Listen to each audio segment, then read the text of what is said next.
Hello guys, welcome to my channel. Today we are recapping chapter 5 to 10 of Jinxes. In the starting of the 5th chapter, we can see that Mr. Ju was having a match in which he KO'd the opponent and won the championship. His trainer asked if he did something special as he was incredible in today's match. He replied saying he did try something different. Mr. Ju took many partners before, but none of them were comparable to Dan. He called Dan a lot of times, leaving 14 missed call, but Dan, after that experience with Mr. Ju, was traumatized and depressed. He went to meet his grandma and spent some time with her. He got to know that there was a new medication which could help his grandma, but it costs $10,000, which was not something he could afford. In the next scene, we can see Mr. Ju calling Kim Dan, who came to his house. Kim Dan entered his house. Mr. Ju asked Dan why he did not pick his phone. Kim Dan replied he wanted to share before he took the job of being Mr. Ju personal physical therapist, as it was not hiring him as just a physiotherapist. Mr. Ju replied Dan had to manage his muscle condition and will also be responsible for pre-match sex to deal with his jinx.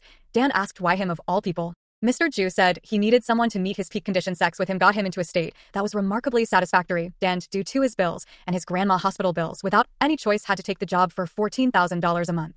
Mr. Ju thought Dan was only there for the money and he wanted him to spread his legs whenever he wanted, basically making him his slave. They had the deal and he yanked him to have sex. The next day he met grandma and paid for her medicines. His grandma was suspicious and asked did he borrowed the money, but he told he got a job, but he was in pain due to last night. He went to the gym and introduced himself, and everyone was shocked that he was 29 as looks very young. He was getting along with everyone and saw them practice and helped other team member with made Mr. Ju jealous. He then told Dan to follow him to the changing room. He took him to the shower and wanted to have sex. Dan was not comfortable as it was public, but he was not stopping, so he slapped him.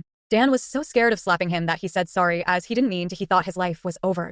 Mr. Ju couldn't believe he could take a hit from in featherweight and went on to force himself on Dan and told Dan to be quiet as people were present. Coach got Doc Dan the uniform and they went to a welcome party of Doc Dan. They had grilled meat and introduced each other. Dan thought it was a relief that Mr. Ju was not here as he could not look in his eyes. They took Dan to do the welcome ritual, which was chugging a lot of beer.